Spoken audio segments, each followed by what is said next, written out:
Alhamdulillah, puji syukur kehadirat Allah, salawat salam tercurahkan kepada junjungan mulia Nabi tercinta Sayyiduna wa Maulana Muhammad sallallahu alaihi wa alihi wa barak wa sallama beserta segenap keluarga beliau, sahabatnya dan umatnya. Masih melanjutkan daripada peristiwa wafat Rasulullah Muhammad sallallahu alaihi wasallam, yang dimana Sayyidina Abu Bakar Siddiq ketika tiba melihat secara langsung jenazah Rasulullah Muhammad sallallahu alaihi wa alihi wa barak wasallam, thumma ghasyahu bithawbi, kemudian setelah dilihat ditatap wajahnya Rasul di saat wafatnya Rasulullah sallallahu alaihi wasallam, kemudian Sayyidina Abu Bakar Siddiq mencium daripada jidat Rasul sambil menangis. Setelah itu ia nyatakan, ma'atiyabaka hayyan wa mayyita, alangkah wanginya dirimu wahai Rasulullah di saat engkau hidup dan di saat engkau telah meninggal dunia. Thumma ghasyahu bithawbi, setelah itu Sayyidina Abu Bakar Siddiq menutup jenazah Rasul dengan thawb, dengan kain atau pakaian. Thumma kharaja sari'an ilal masjidi yatakhatta riqaban nas, setelah itu beliau keluar dari tempat atau kamarnya Nabi dengan begitu cepat, sari'an ilal masjidi, menuju ke masjid, yatakhatta riqaban nas, melangkahi leher-leher manusia, hatta atal mimbara, hingga tiba sampai di mimbarnya Rasul sallallahu alaihi wasallam. Dan sahabat banyak berkumpul di masjid Nabi pada waktu tersebut. Wa jalasa Umar radhiyallahu anhu hina ra'a Abu Bakar, dan Sayyidina Umar bin Khattab pada waktu itu sedang duduk di tempat tersebut ketika melihat kedatangan Sayyidina Abu Bakar Siddiq menuju ke arahnya. Wa qama Abu Bakar ila janibil mimbar, dan Sayyidina Abu Bakar berdiri di samping mimbarnya Nabi. Wa nadan nasa, dan menyerukan kepada seluruh hadirin yang hadir pada waktu itu. Fajalasu wa ansatu, mereka semua duduk di masjid tersebut dan diam. Fatashahada Abu Bakrin bima alimahu minat tasyahudi, maka Sayyidina Abu Bakar memberikan kesaksian dengan apa-apa yang ia ketahui dari kesaksian tersebut. Wa qala inna Allah azza wa jalla na'a nabiyahu ila nafsihi, kemudian Sayyidina Abu Bakar memberikan pidato singkat di hadapan seluruh jamaah yang hadir pada waktu tersebut, yang isinya adalah sesungguhnya Allah subhanahu wa ta'ala memberikan ungkapan bela sungkawa atas wafatnya Nabi kalian Muhammad sallallahu alaihi wasallam. Wa huwa hayyun baina adharikum, dan dia Allah senantiasa hidup di tengah-tengah kalian. Wa na'akum ila anfusikum, dan Allah subhanahu wa ta'ala memberikan ucapan bela sungkawa kepada kalian atas diri kalian. Wa huwal maut, yaitu adanya kematian. Hatta la yubqa minkum ahadun illallah azza wa jal, dan Allah subhanahu wa ta'ala sengaja menciptakan kematian agar tidak ada satupun makhluk yang kekal di alam semesta ini terkecuali Allah subhanahu wa ta'ala. Di dalam surat Al-Mulk Allah subhanahu wa ta'ala berfirman, huwallazi khalaqal mauta wal hayata liyabluwakum ayyukum ahsanu amala. Ya, dia Allah subhanahu wa ta'ala yang menciptakan kematian. Berarti kematian itu ciptaan. Ya. Jadi kita mati bukan karena dengan sendirinya kita mati atau kita wafat, tapi memang Allah yang ciptakan itu. Allah yang tentukan itu. Nah, lafaz mati dan wafat ini dua makna yang berbeda. Kita kalau menyebut manusia, bangsa jin yang punya ruh, ya, benda hidup, makhluk hidup, itu kalimat yang tepat digunakan dengan lafaz wafat. Nah, wafat artinya demikian. Jadi ruh terlepas dari jasad, minas tsaqalain, dari dua golongan, bangsa jin, bangsa manusia. Itu disebut wafat. Tapi kalau al-maut, mati, atau disebut dengan al-maut, itu lebih global.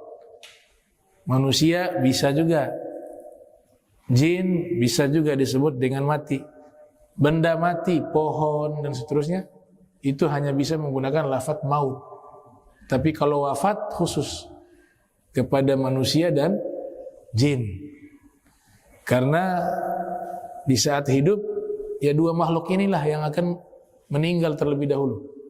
Malaikat itu belakangan. Malaikat juga akan mati juga. Bahkan malaikat pencabut nyawa juga mati.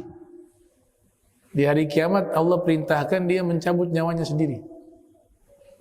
Sehingga tidak tersisa makhluk melainkan semuanya sudah merasakan yang namanya kematian. Kullu nafsin dha'iqatul maut wa innama tuwaffawna ujurakum yawmal qiyamati faman zuhziha 'anil nar wa udkhilal jannata faqad faz wa mal hayatud dunya illa mata'ul gurur. Jadi seluruhnya mati. Yang tidak mati hanya Allah Subhanahu wa taala. Di surat Al-Mulk, di situ Allah nyatakan huwallazi khalaqal mauta wal hayata. Dia Allah menciptakan kematian dan kehidupan. Bukan disebut kehidupan dulu baru kematian. Maknanya adalah kita berasal dari ketiadaan. Seluruh makhluk berasal dari ketiadaan, dari sesuatu yang tidak ada kemudian diadakan oleh Allah Subhanahu wa taala. Setelah itu wal hayata, Allah adakan kita, Allah berikan kehidupan kepada kita. Wal hayata.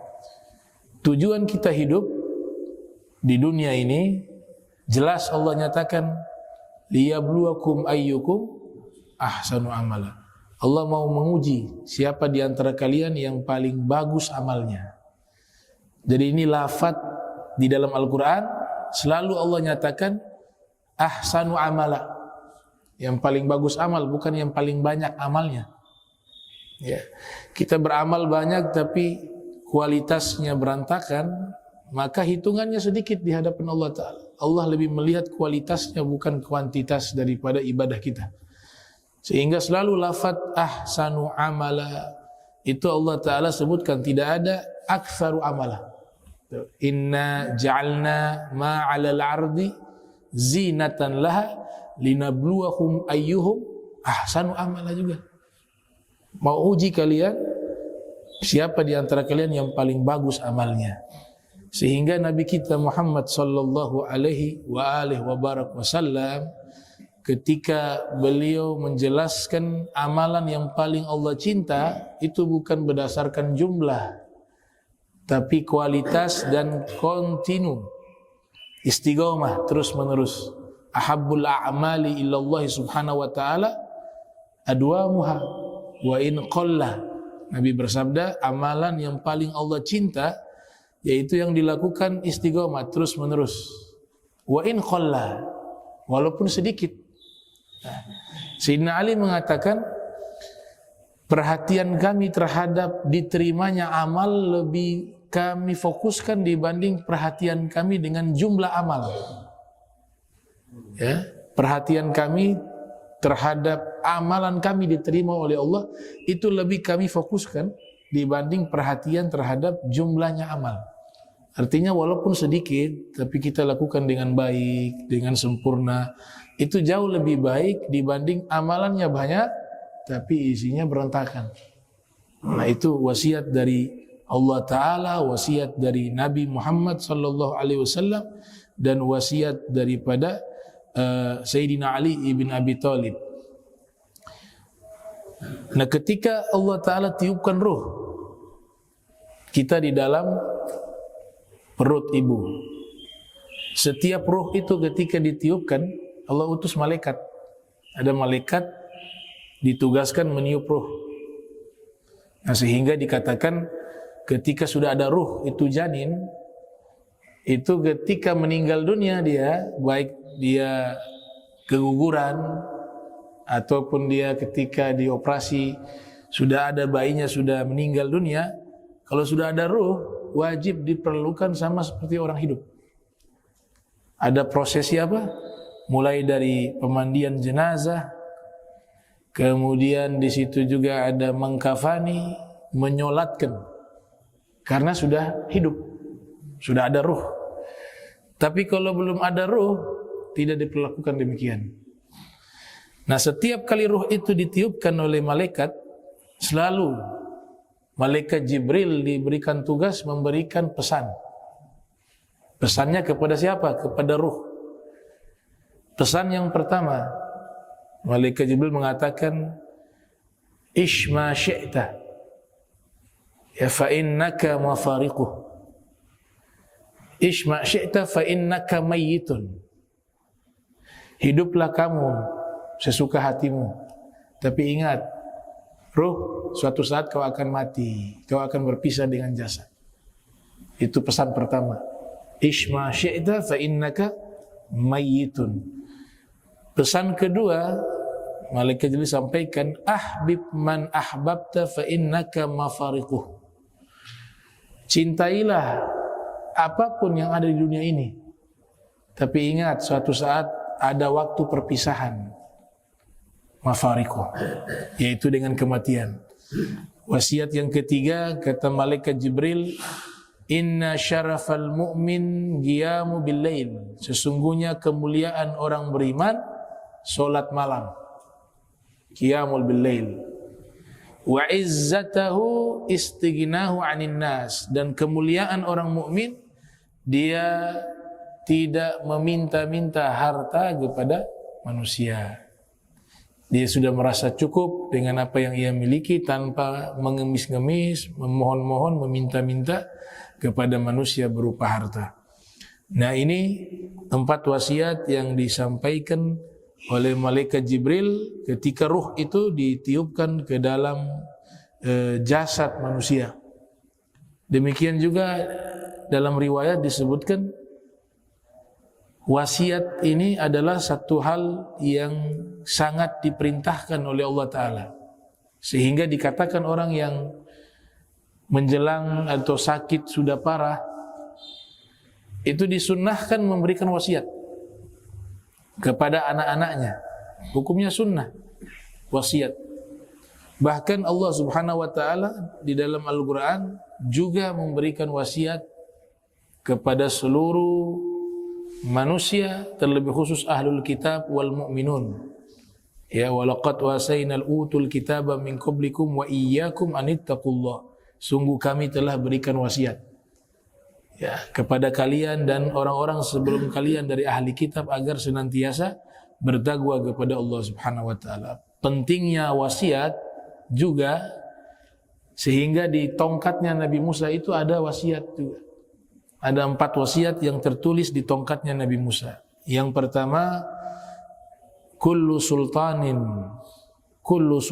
la ya'dilu fi ra'iyatihi kana huwa wa fir'aun sawa. Wasiat pertama di tongkatnya Nabi Musa, setiap sultan, rajakah itu, penguasakah itu, presidenkah itu, yang dia tidak adil di dalam memimpin rakyatnya, maka kelak dia dan Fir'aun itu sama. Kana huwa wa Fir'aun sawaun. Wasiat kedua di tongkatnya Nabi Musa, kullu dhi malin la tantafi'un nasu minhu kana huwa wa qarun sawa. Setiap orang yang kaya raya tapi hartanya itu tidak bisa memberikan manfaat kepada manusia lainnya, maka dia dan Qarun itu sama. Wasiat yang ketiga yang tertulis di tongkatnya Nabi Musa, kullu alimin lam ya'mal bi ilmihi atau la ya'malu bi ilmihi kana huwa wa iblisu sawaun. seluruh orang berilmu yang tidak mengamalkan ilmunya, maka dia dan iblis itu sama, sawaun. Yang keempat, kullu faqirin lam yasbir ala faqrihi kana huwa wal kalb sawaun. Setiap orang yang fakir namun tidak bersabar dengan kefakirannya, maka dia dan kalab, ya, anjing itu sama, sawaun. Nah, itu pesan yang termuat atau tertulis di tongkatnya Nabi Musa alaihi salam. Jadi Allah Ta'ala sengaja menciptakan kematian untuk membedakan antara khalik dengan makhluk. Karena semua yang disebut dengan makhluk ada awalnya. Sehingga dikatakan oleh para ulama, ada sesuatu yang awalnya tidak ada dan akhirnya tidak ada. Dalam ilmu akidah, ya. Awalnya tidak ada, akhirnya juga tidak ada. La awwala lahu wa la akhira lahu. Yaitu Allah. Allah gak ada awal. Allah juga tidak ada akhir. Artinya Allah itu bukan berasal dari sesuatu yang tidak ada kemudian menjadi ada. Kalau seperti itu namanya makhluk, ada awalnya, dan Allah juga tidak ada akhir. Makanya salah satu nama Allah Al-Awwalu Al-Akhiru, yang maha awal, yang awalnya tidak ada awal. Yang maha akhir, yang akhirnya tidak ada akhir. Itu yang pertama. Ada yang kedua, awalnya tidak ada tapi akhirnya ada. Awalnya tidak ada tapi akhirnya ada, yaitu alam azali. Alam azali itu Allah belum menciptakan segala sesuatu, disebut alam azali. Alam azali tidak ada awal tapi ada akhir. Akhirnya di saat Allah menciptakan makhluk atau menciptakan sesuatu, disitulah berakhir alam azali. Jadi awalnya tidak ada tapi akhirnya ada. Kemudian yang ketiga, ada awal dan ada akhir. Seluruh makhluk dari tidak ada Allah adakan, nah, itu awal. Kemudian akhirnya Allah matikan, itu akhir. Nah, yang keempat ini unik. Ya, yang keempat ini awalnya ada, akhirnya tidak ada. Dia awalnya ada, tapi akhirnya tidak, yaitu penciptaan surga neraka. Ketika Allah ciptakan surga, Allah ciptakan neraka dari ketiadaan, kemudian Allah ciptakan. Makanya dalam kitab Ar-Risalatul Jami'ah dikatakan khalaqal jannata wan nar.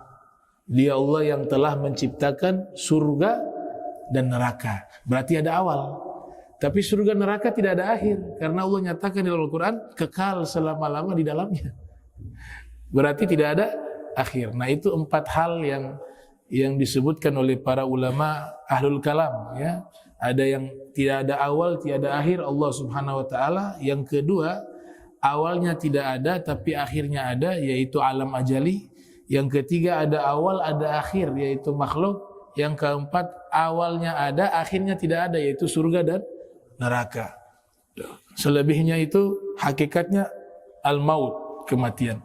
Bahkan di dalam kitab Al-Ibanah an Usulid Diyanah itu dinyatakan, sekalipun surga neraka itu tidak ada akhirnya, bukan berarti dia memiliki sifat yang sama dengan akhirnya Allah.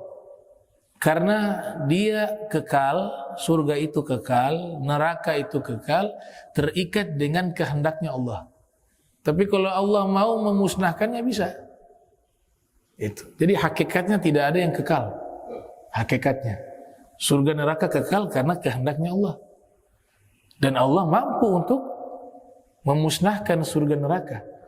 Tapi kalau Allah gak ada, kekalnya itu sudah tidak akan mungkin bisa hancur, bisa berakhir. Nah, sehingga mereka katakan bahwa surga neraka kekal biiznillah, dengan sebab izinnya Allah. Biiznillah. Nah, semuanya itu kalau dilakukan biiznillah. Coba perhatikan di dalam Al-Quran, Nabi Isa diceritakan menghidupkan orang mati, selalu mengatakan biiznillah.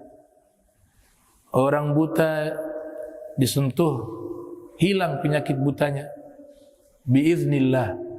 Penyakit kusta disentuh oleh Nabi Isa, sebut juga biiznillah, sembuh. Tapi kalau Nabi Ibrahim tidak disebut biiznillah, langsung burung itu yang sudah mati dihidupkan, langsung tidak mengatakan dengan izinnya Allah, langsung saja begitu. Kenapa Nabi Ibrahim tidak menyebut segala mukjizat dengan izinnya Allah, sedangkan Nabi Isa seluruh mukjizat selalu Nabi Isa sebutkan dengan izinnya Allah? Karena Nabi Ibrahim umatnya itu punya keyakinan yang kuat bahwa Nabi Ibrahim itu seorang nabi. Secara otomatis mereka yakini bahwa mukjizat itu adalah satu bentuk hal yang luar biasa yang bersumbernya dari Allah. Jadi mereka tidak mengkultuskan Nabi Ibrahim dengan posisi rububiyah, sehingga tidak perlu lagi Nabi Ibrahim menyatakan dengan izinnya Allah ini mukjizat ya. Mukjizat terjadi, kemudian mereka sudah yakin, oh ini kekuasaan Allah. Nah, berbeda dengan Nabi Isa. Nabi Isa ini di saat beliau masih hidup sudah ada oknum yang sudah menyatakan bahwa Nabi Isa Tuhan. Sehingga hal-hal yang luar biasa itu harus diklarifikasi oleh Nabi Isa. Ini semua izinnya Allah, bukan saya. Hal-hal yang luar biasa itu adalah dari Allah Subhanahu wa taala, bukan dari saya. Nah, itu tafsiran dari makna ketika Nabi Isa ada mukjizat selalu menyebut izinnya Allah ini, izinnya Allah, izinnya Allah, kehendaknya Allah. Tapi kalau Nabi Ibrahim tidak. Demikian Nabi kita Muhammad sallallahu alaihi wasallam kalau melakukan atau menunjukkan mukjizat, ada kalanya menyebut izinnya Allah, ada kalanya tanpa menyebut izinnya Allah. Karena umatnya ini masih terjaga akidahnya. Dan itu Nabi tegaskan, saya tidak takut kalian menjadi syirik. Itu setan sudah berputus asa. Kita kalau sudah ikuti ajaran Islam dengan baik dan benar, dijauhkan dari kesyirikan. Ada jaminan dari Nabi SAW. Tapi yang saya takutkan adalah Allah bentangkan kepada kalian dunia, kemudian kalian saling berlomba-lomba untuk mengejar dunia tersebut. Nah, itu yang aku takutkan, kata baginda Rasul sallallahu alaihi wasallam. Kemudian dikatakan di sini, setelah khutbah yang berisi tentang kematian, Sayyidina Abu Bakar mengutip firman Allah Ta'ala, wa ma Muhammadun illa rasulun qad khalat min qablihi ar-rusul. Tidaklah Nabi Muhammad itu terkecuali utusan Allah, dan sungguh telah berlalu sebelumnya para rasul-rasul. Ini penegasan bahwa ketika Nabi wafat, Sayyidina Umar bin Khattab diantaranya yang mengingkari wafatnya Nabi SAW. Dan beberapa sahabat ada yang mengikuti pendapat tersebut. Nah, Sayyidina Abu Bakar menegaskan bahwa ini Rasulullah benar-benar telah wafat, telah meninggal dunia, sebagaimana Rasul-Rasul sebelumnya. Coba perhatikan lafaz, selalu Allah sebutkan nama Nabi Muhammad, setelahnya Allah sebutkan gelarnya. Muhammad, wa ma Muhammadun, sebut nama. Tapi setelahnya illa rasul. Jadi Allah memuliakan panggilan baginda Nabi Muhammad sallallahu alaihi wasallam. Nah, kalau di Mesir itu azan pakai Sayyidina. Beberapa wilayah di Mesir itu pakai Sayyidina. Jadi masuk bab fikih. Ya, kadang-kadang orang tidak faham langsung menyalahkan. Ini kemarin saya lihat di YouTube ada orang azan entah di mana di Malaysia, dia pakai Sayyidina ketika menyebut nama Nabi Muhammad. Memang tidak lumrah ya. Kita punya yang begitu sudah ikut, jangan ditambah karena memang sudah mengakar dari dulu. Tapi di wilayah Mesir beberapa tempat mereka pakai Sayyidina. Setiap nama Nabi disebut selalu pakai Tuan kami. Sayyidina artinya Tuan kami. Dan itu tidak salah. Itu tidak salah, karena di bab fikih itu dibahas oleh ulama. Seperti Imam Romli dalam kitab Nihayatul Muhtaj mengatakan, penambahan kata Sayyidina di dalam azan dan di tasyahud akhir, tasyahud awal, di saat menyebut nama Nabi Muhammad SAW, itu tujuannya adalah penghormatan. Dan penghormatan itu diperintahkan oleh Allah Subhanahu wa taala, penghormatan kepada Nabi Muhammad sallallahu alaihi wasallam. Sehingga Imam Romli mengatakan itu hal yang dianjurkan. Imam Romli orang Mesir. Nah, makanya ulama-ulama Mesir memfatwakan seperti Syekh Ali Jum'ah, kalau menambahkan kata Sayyidina di dalam azan itu hal yang dianjurkan dan tidak diingkari hal itu. Sehingga di beberapa masjid di Mesir kalau azan pakai Sayyidina. Nah, cuma kalau di sini kan kalau kita pakai Sayyidina agak aneh ya. Ini kita dari kecil gak pernah dengar tuh. Asyhadu an la ilaha illallah, asyhadu anna sayyidana Muhammad Rasulullah. Tapi kalau di sana biasa. Karena mereka dari dulu seperti itu. Nah, maksudnya di sini jangan terburu-buru menyalahkan ya. Walaupun di tempat kita hal itu belum ada, kita harus cross check dulu. Apakah ini salah atau tidak? Jangan langsung ini satu hal yang dibuat-buat ini. Ini bid'ah dan seterusnya. Wah, ulama bahas di dalam kitab fikih masalah itu. Ada yang menolak, ada yang menerima hal itu. Tapi intisarinya adalah penghormatan kepada Nabi Muhammad sallallahu alaihi wasallam. Ya, karena Rasulullah layak mendapatkan gelar-gelar semacam itu. Dikatakan ana sayyidul alamin yaumal qiyamah. Saya pemimpin, saya tuan besar bagi seluruh makhluk di hari kiamat, kata Nabi sallallahu alaihi wasallam. Jadi penghormatan kata sayyidina itu digunakan untuk penghormatan. Makanya Allah selalu menyebut nama Nabi, setelahnya Allah sebut gelarnya Nabi. Kalaupun Allah Ta'ala menyebut nama Nabi, ada gelar di belakangnya. Atau dengan julukan-julukan. Misalnya, Ya ayyuhal muzammil, wahai yang menggunakan selimut. Itu kan yang dimaksud Nabi sallallahu alaihi wasallam. Ya ayyuhal mudaththir, Nun, Yasin, Toha. Itu gelar-gelar Nabi kita Muhammad sallallahu alaihi wasallam. Tapi kalau nabi lain Allah sebut nama langsung. Ya Adam, uskun anta wa zawzukal jannata. Wahai Adam, tinggallah kamu dengan istrimu di dalam surga. Langsung sebut nama. Ya Adam, ya Nuh, ya Ibrahim. Itu disebut nama. Tapi kalau Nabi kita Muhammad sallallahu alaihi wasallam, Allah berikan gelar penghormatan. Bahkan Allah didik kita. Jangankan menyebut nama Nabi dengan sebutan nama, itu jelas ada larangan dari Allah Ta'ala dan ditafsirkan oleh Ibnu Abbas, wala taqulu Muhammad walakin qulu Rasulullah. Kalau memanggil Nabi jangan panggil dengan nama waktu yang mereka masih hidup. Jangan panggil Muhammad, panggillah Rasulullah, utusan Allah. Itu. Kemudian mengangkat suara lebih tinggi dari suara Nabi Muhammad, itu pun menggugurkan pahala. Amal-amal kita semuanya pahalanya hancur. Itu makna kalau zaman sekarang, kalau ada orang lagi baca hadis Nabi, jangan ngobrol. Masuk ke ayat itu. Kalau di masa Nabi hidup, sahabat-sahabat berbicara di hadapan Nabi, awalnya itu agak keras. Sebelum ayat ini turun. Ketika ayat ini turun, la tarfa'u aswatakum fawqa sautin nabi wa la tajharu lahu biqauli ka jahri ba'dikum ba'd an tahbata a'malukum wa antum la tashurun. Nah, ayat ini turun, sahabat kalau berbicara di hadapan Nabi seperti orang bisik-bisik. Takut suaranya melebihi suara Nabi sallallahu alaihi wasallam. Sampai setingkat itu Allah didik akhlak penghormatan kepada Nabi Muhammad sallallahu alaihi wasallam. Setelah membaca ayat tersebut, tidaklah Nabi Muhammad terkecuali adalah Rasul dan sudah berlalu sebelumnya para Rasul. Faqala Umar, Sayyidina Umar berkata, karena Sayyidina Umar berkeyakinan bahwa Nabi tidak meninggal. Hanya ibaratnya Allah memperjalankan ruhnya sementara, nanti dikembalikan lagi. Itu keyakinannya Sayyidina Umar seperti itu.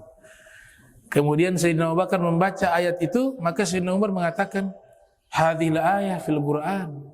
Dia tersadar bahwa Nabi benar-benar sudah meninggal. Ini karena ayat ini ada di dalam Al-Quran, kata Sayyidina Umar. Wallahi ma'alimtu anna hadhil ayah unzilat qabla al-yawm. Saya tahu ayat ini, kata Sayyidina Umar, tapi demi Allah, pada hari ini seakan-akan ayat ini saya tidak pernah tahu, pernah diturunkan oleh Allah Ta'ala. Saya tidak tahu ayat ini ada. Padahal beliau faham, beliau hafal. Akan tetapi beliau punya kecintaannya kepada Rasul SAW, tidak mau berpisah dengan Rasul SAW, maka beliau menolak ketika mengatakan Nabi Muhammad telah wafat.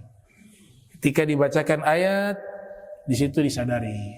Nah, sama kalau seperti kita, ya, ketika ada firman Allah Ta'ala, kemudian sudah disimpulkan oleh ulama, hukumnya seperti ini tidak boleh, ya sudah, taat.